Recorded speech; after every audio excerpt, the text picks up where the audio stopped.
કેન્દ્રીય ટેક્સટાઇલ મંત્રી ગિરિરાજ સિંહે પોતાના 2 દિવસના ગુજરાત પ્રવાસ દરમિયાન જવાહરલાલ નહેરુ, રાહુલ ગાંધી, પ્રિયંકા ગાંધી અને સોનિયા ગાંધી પર આકરા પ્રહાર કર્યા હતા। તેમણે કહ્યું કે બાંગ્લાદેશમાં હિન્દુઓ પર અત્યાચાર થઈ રહ્યા છે। તે મામલે રાહુલ ગાંધી અને ટુકડે ટુકડે ગેંગના લોકો કેમ કંઈ બોલી રહ્યા નથી? ભારતનો હિન્દુ સમાજ પૂછી રહ્યો છે કે શું તમે પોતાની જાતને વોટની સાથે સાથે મુસ્લિમોને સોંપી દીધી છે? ભારત દેશનું દુર્ભાગ્ય રહ્યું છે કે જવાહરલાલ નહેરુ દેશના પહેલા વડાપ્રધાન બન્યા। જો સરદાર પટેલ હોત તો આજે કોઈને પણ કોર્ટમાં જઈને સર્વે માટે અરજી કરવી ના પડત। જવાહરલાલ નહેરુની તુષ્ટિકરણની નીતિએ દેશને મુશ્કેલીમાં મૂક્યો છે। ગિરિરાજ સિંહે બાંગ્લાદેશમાં હિન્દુઓ પર થતા અત્યાચાર માટે નહેરુને જવાબદાર ગણાવ્યા। ડોક્ટર બાબા સાહેબ આંબેડકરે તેમના ભારત વિભાજન પુસ્તકમાં લખ્યું હતું અને નહેરુને ટકોર કરી હતી કે ટોટલ પોલ્યુશનને પાકિસ્તાન ટ્રાન્સફર કરો અને જો નહીં કરો તો ભારતમાં સામાજિક સમરસતા નહીં થાય। આજે આ પરિસ્થિતિ જ આવી છે। તેમણે કહ્યું કે પહેલા પાકિસ્તાનમાં હિન્દુ સમાપ્ત થયા અને હવે બાંગ્લાદેશમાં હિન્દુઓ પર અત્યાચાર થઈ રહ્યો છે। હિન્દુ મહિલાઓ પર અત્યાચાર, મંદિરોને તોડવા, લોકોની હત્યા કરવી અને ધાર્મિક આગેવાનોની ધરપકડ થઈ રહી છે। ભારત સરકારે તેને લઈને કડક વિરોધ પણ કર્યો છે। અમે તો વિરોધ પણ કર્યો। બંગાળમાં, ત્રિપુરામાં અમારા લોકો તેના વિરોધમાં ઊભા પણ રહ્યા। પરંતુ રાહુલ ગાંધી અને ટુકડે ટુકડે ગેંગના લોકો હિન્દુઓ પર થતા અત્યાચાર સામે કેમ કોઈ બોલી રહ્યું નથી? ભારતનો હિન્દુ સમાજ પૂછી રહ્યો છે કે કેમ તમે પોતાની જાતને વોટની સાથે સાથે મુસ્લિમોને સોંપી દીધી છે? પ્રિયંકા ગાંધી સંસદ સભ્ય બન્યા બાદ ગિરિરાજ સિંહે જણાવ્યું કે ગાંધી પરિવારના તમામ લોકો રાજકારણમાં આવ્યા તો પણ ભાજપને કોઈ ચિંતાની જરૂર નથી। દેશ કે ભાજપને તેમની હાજરીથી કોઈ પડકાર નથી। ગાંધી પરિવારના બધા સભ્યો આવી જાય તો પણ આપણે કોઈ તફાવત અનુભવતા નથી, એમ તેમણે ઉમેર્યું હતું। मेरी प्रतिक्रिया वही है जो नेचुरल है। दुर्भाग्य रहा इस देश का कि नेहरू देश के प्रथम प्रधानमंत्री रहे।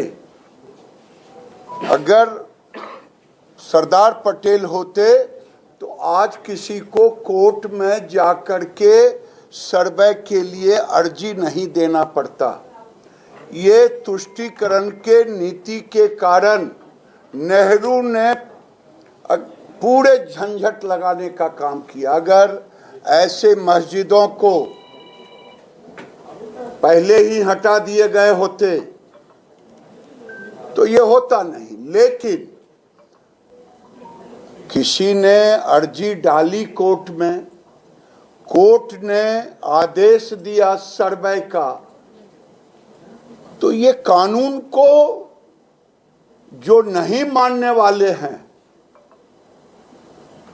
वही संभल की घटना फिर से यहाँ भी चाहते हैं कि अजमेर में भी हो। અજમેર શરીફ દરગાહ અને મસ્જિદના સર્વેને લઈને ગિરિરાજ સિંહે જણાવ્યું હતું કે ભારત દેશનું દુર્ભાગ્ય રહ્યું છે કે જવાહરલાલ નહેરુ દેશના પહેલા વડાપ્રધાન બન્યા। જો સરદાર પટેલ હોત તો આજે કોઈને પણ કોર્ટમાં જઈને સર્વે માટે અરજી કરવી ના પડતી। જવાહરલાલ નહેરુની તુષ્ટિકરણની નીતિએ દેશને મુશ્કેલીમાં મૂક્યો છે। જો આવી મસ્જિદોને પહેલા જ હટાવી દેવામાં આવ્યું હોત તો આવું થતું નહીં, પરંતુ કોઈએ કોર્ટમાં અરજી કરી અને કોર્ટે સર્વેનો આદેશ આપ્યો। કેટલાક લોકો કાનૂન માનતા નથી। આ લોકો સંભલમાં જે ઘટના બની તેવી સ્થિતિ અજમેરમાં પણ થાય તેવું ઈચ્છે છે। કોર્ટે સર્વે કરવા અજમેર સરકારને આદેશ આપ્યો છે તો તેનાથી કોને તકલીફ છે? કેમ તકલીફ છે? કેટલાક રાજકીય લોકો ટુકડે ટુકડે ગેંગ કહી રહી છે કે દરગાહ અને ગુરુદ્વારા, આમાં ગુરુદ્વારા ક્યાંથી આવ્યું?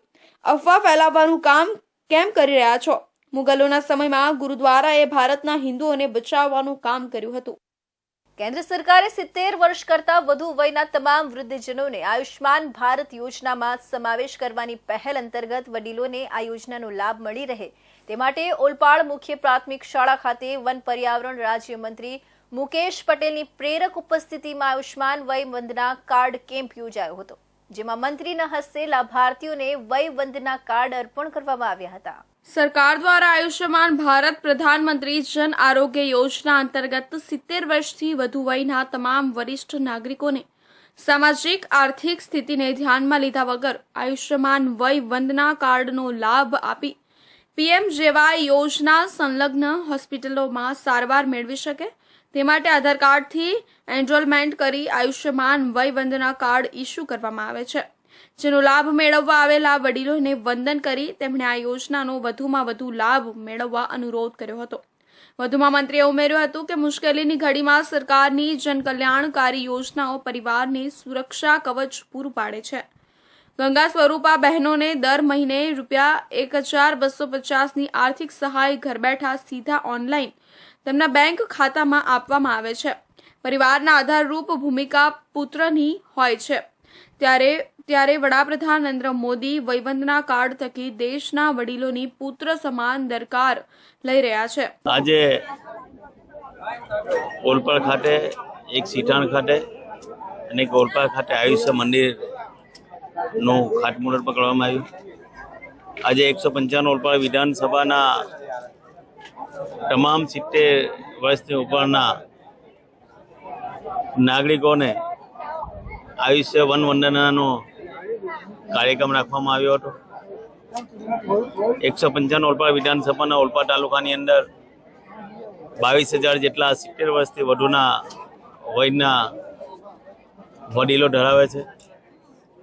અને અહીંયા સૌ મારા આરોગ્ય કર્મચારી, અમારા સરપંચીઓ, અમે ભારતીય જનતા પાર્ટીના કાર્યકરો થકી અમે 80% લોકોના દેશના વડાપ્રધાન મોદી સાહેબના આયુષ્ય વન વંદના યોજના હેઠળ કાર્ડ નીકળી ગયા છે.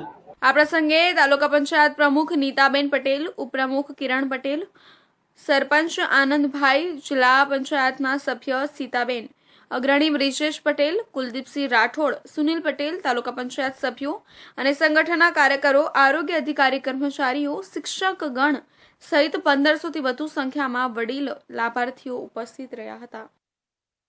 નવસારી જિલ્લાને અડીને આવેલા બોરિયાજ ગામ પાસેના ટોલ નાકા પર વાહનોનો ટેક્સમાં અદદ વધારો થતા જીવન જરૂરિયાતની તમામ ચીજવસ્તુઓમાં ભાવ વધારાની સંભાવના જોવામાં આવી રહી છે, જેને લઈને નવસારી ચેમ્બર ઓફ કોમર્સના વેપારીઓ દ્વારા કલેક્ટર કચેરી ખાતે પહોંચી રાજ્ય સરકારને સંબોધીને આવેદનપત્ર પાઠવ્યું હતું. ટોલ ટેક્સના વધારા સામે હાઈવે ઉપર સુવિધા નથી.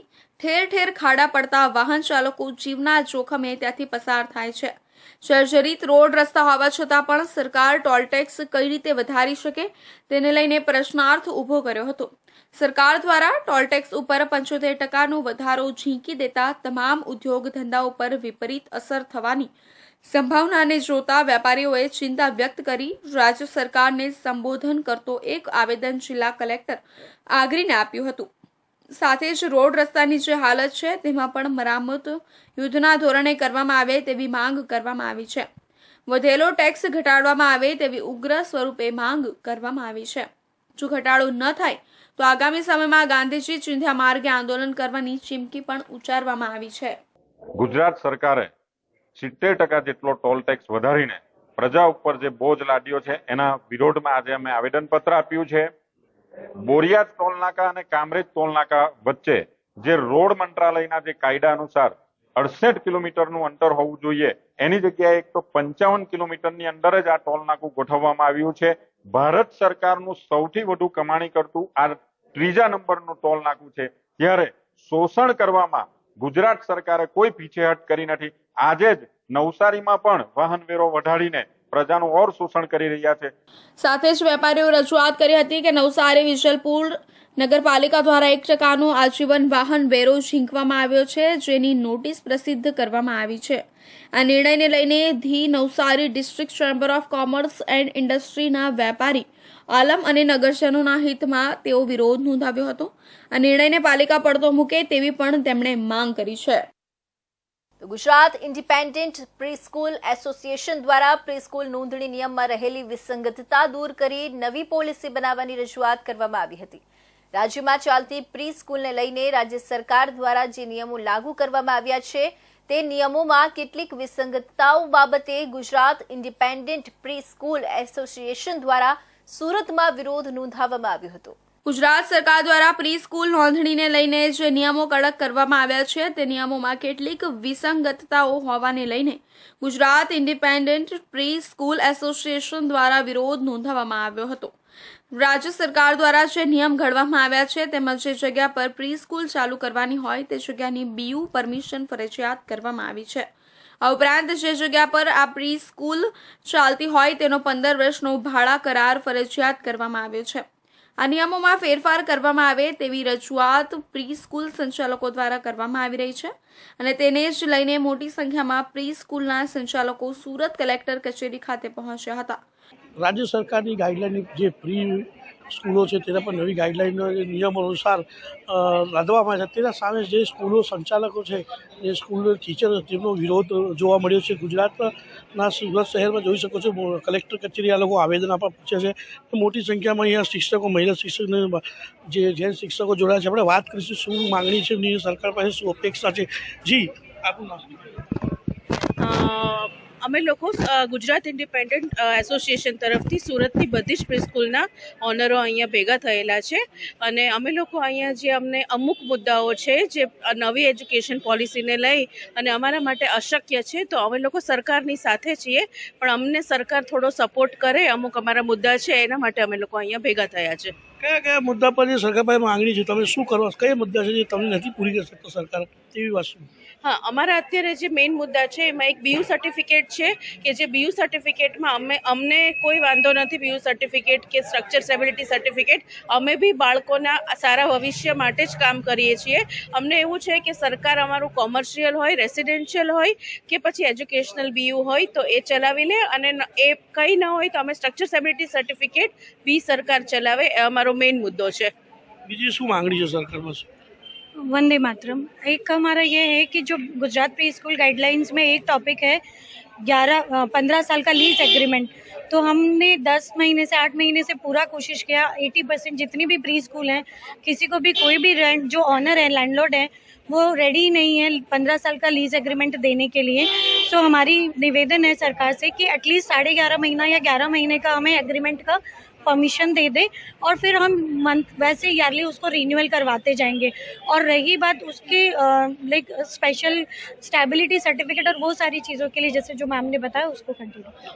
જોઈ શકો છો મોટી સંખ્યામાં જે સંચાલકો છે શિક્ષકો છે તે ઊભા છે અને અહીં મોટી સંખ્યામાં કલેક્ટરમાં આવેદન આપવાની સરકાર પાસે એમની માંગણી છે કે સરકાર જે નવા નિયમો લાદ્યા છે તેમાં થોડો નરમાઈ કરીને આમ લોકોને જે રોજગાર છે સ્કૂલોને સંચાલિત કરી શકે તેવી પરિસ્થિતિમાં રહે તેવી માંગણી છે.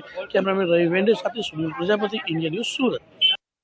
તો હવે વેલકમ પાન સેન્ટરની નજીક નિવૃત્ત પોલીસ કર્મીના પુત્રની ફાઇનાન્સની ઓફિસની બહાર ગુરુવારે મોડી સાંજે ફાયરિંગની ઘટના બની હતી. બાઇક સવાર 2 હુમલાખોર 2 રાઉન્ડ ફાયરિંગ કરી ભાગી ગયા હતા. બંનેઓને શોધવા પોલીસે સીસીટીવીથી તપાસ શરૂ કરી છે. એક ખાલી બુલેટ મળતા પોલીસને એક રાઉન્ડ ફાયરિંગ થયાનું લાગી રહ્યું છે. ઉધના વિસ્તારની આશીર્વાદ ટાઉનશીપ નજીક ફાયરિંગની ચકચારી ઘટના સામે આવી છે.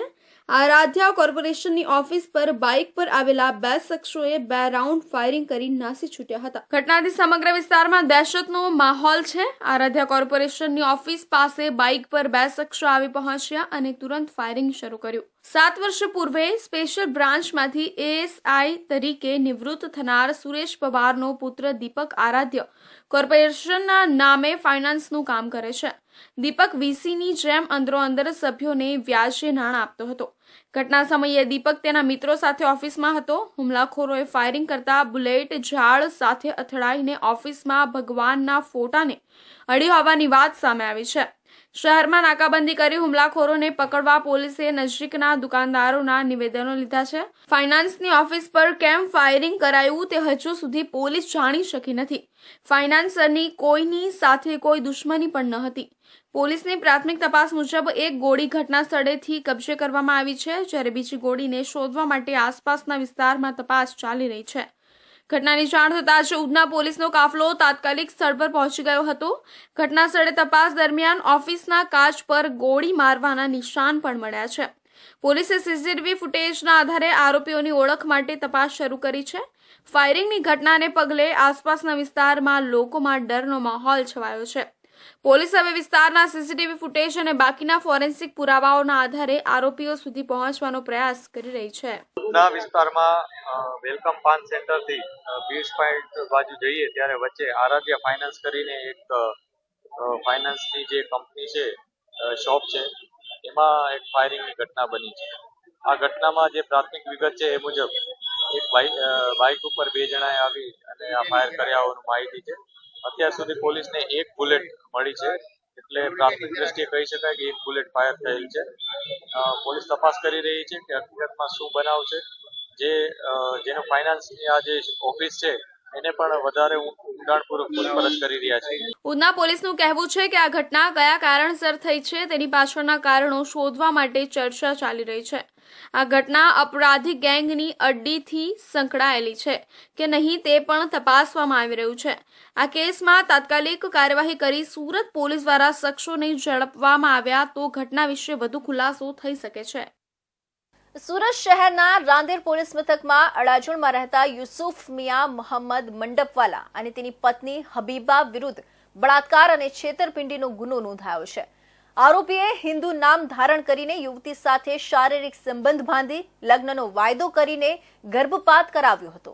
વર્ષ 2000માં કોલેજમાં અભ્યાસ કરતી રાંદેરમાં રહેતી યુવતી સાથે આરોપી યુસુફ મિયાએ પોતાની હિન્દુ તરીકે ઓળખ આપી કમલસિંહ નામ ધારણ કરીને મિત્રતા બનાવી હતી. યુવક અવારનવાર યુવતીને મળવા બોલાવતો અને લગ્નનો પ્રલોભન આપીને શારીરિક સંબંધો બાંધતો હતો.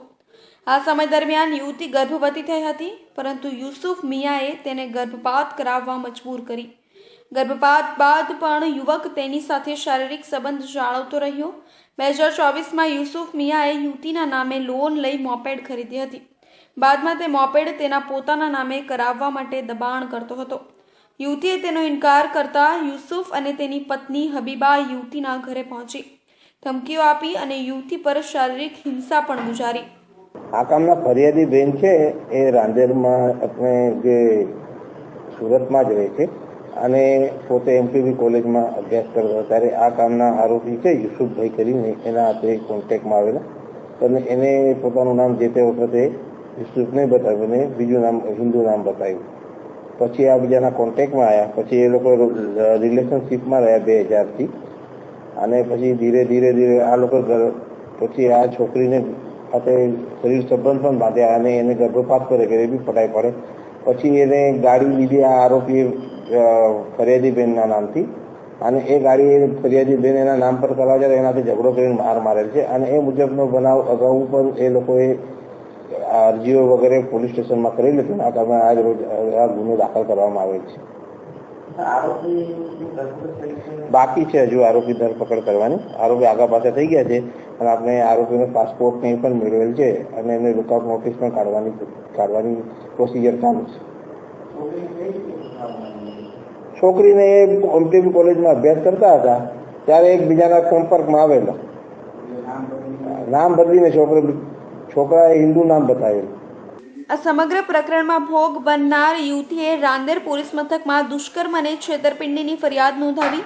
આ ફરિયાદના આધારે યુસુફ મિયા અને તેની પત્ની હબીબાને વિરુદ્ધ આઈપીસી કલમ 420 છેતરપિંડી અને 376 દુષ્કર્મ અને 506 ધમકી હેઠળ ગુનો દાખલ કરીને પોલીસે વધુ તપાસ હાથ ધરી છે.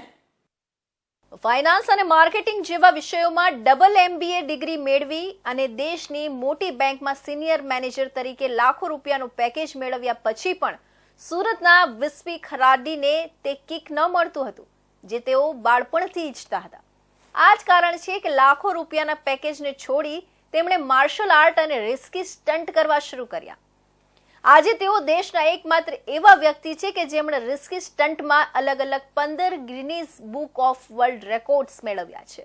માર્શલ આર્ટમાં નિષ્ણાત અને લોકોને ફિટનેસની ટ્રેનિંગ આપતા સુરતના વિસ્પી ખરાડી તાજેતરમાં તે સમયે ચર્ચામાં આવ્યા, જ્યારે તેમણે એક એવો Guinness book of world record બનાવ્યો કે જેને જોઈને લોકો દાંત તળે આંગળીઓ દબાવી બેઠા. તેમણે તાજેતરમાં સુપર હ્યુમન કહેવાતા એથ્લેટ કેલ્વિન ઝિંકનો રેકોર્ડ તોડ્યો છે. કેલ્વિનની ઊંચાઈ 6 ફૂટ 7 ઇંચ હતી અને તેમણે 160 કિલોના 2 પિલર 1 મિનિટ 40 સેકન્ડ સુધી પકડી રાખ્યા હતા.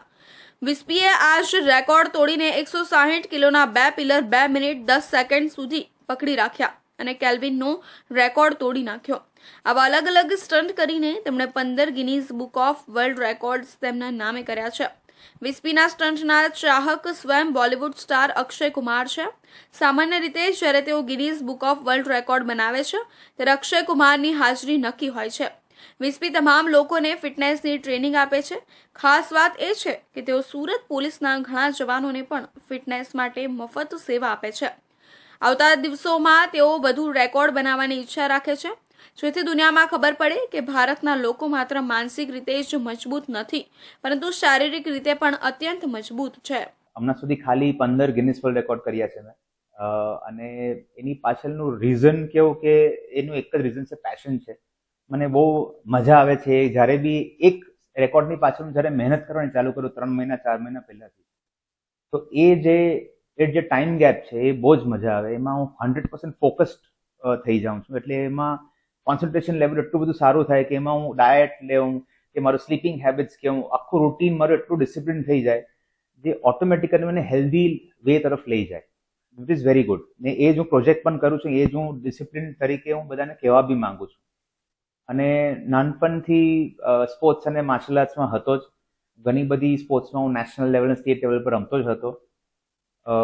પણ પારસી ફેમિલીથી બિલોંગ કરું છું એટલે નોકરી પર ફોકસ હોય, એકેડેમિક્સ પર ફોકસ હોય, એટલે MBA કર્યું. પછી મેં નોકરી સાથે સાથે IIM બેંગ્લોરથી પોર્ટફોલિયો મેનેજમેન્ટ બી કર્યો. 2015માં મેં ડિસિઝન લીધું કે હવે નોકરીમાં મજા નથી આવતી, કારણ કે મને જે કિક જોઈતી હતી, જે પેશન કે મને જે ગમતું હતું, મને કરવું હતું, એના માટે મારે નોકરી છોડવાનું ડિસિઝન લીધું. અને 2015થી મેં માર્શલ આર્ટ્સના ક્લાસીસ અને ફિટનેસ તરફ પૂરેપૂરો વળી ગયો. વિસ્પીએ જણાવ્યું હતું કે અત્યાર સુધીના તમામ રેકોર્ડ પૈકી કેટલાક યાદગાર અને મુશ્કેલ છે. તેમાંથી એક નેલ બેડ સેન્ડવિચ વાળો રેકોર્ડ છે. તેમાં ખીલાની ઉપર સેન્ડવિચ તરીકે લેયર ઉપર હોઈએ છીએ. હાલ 3 લેયર પર 15મો રેકોર્ડ કર્યો છે.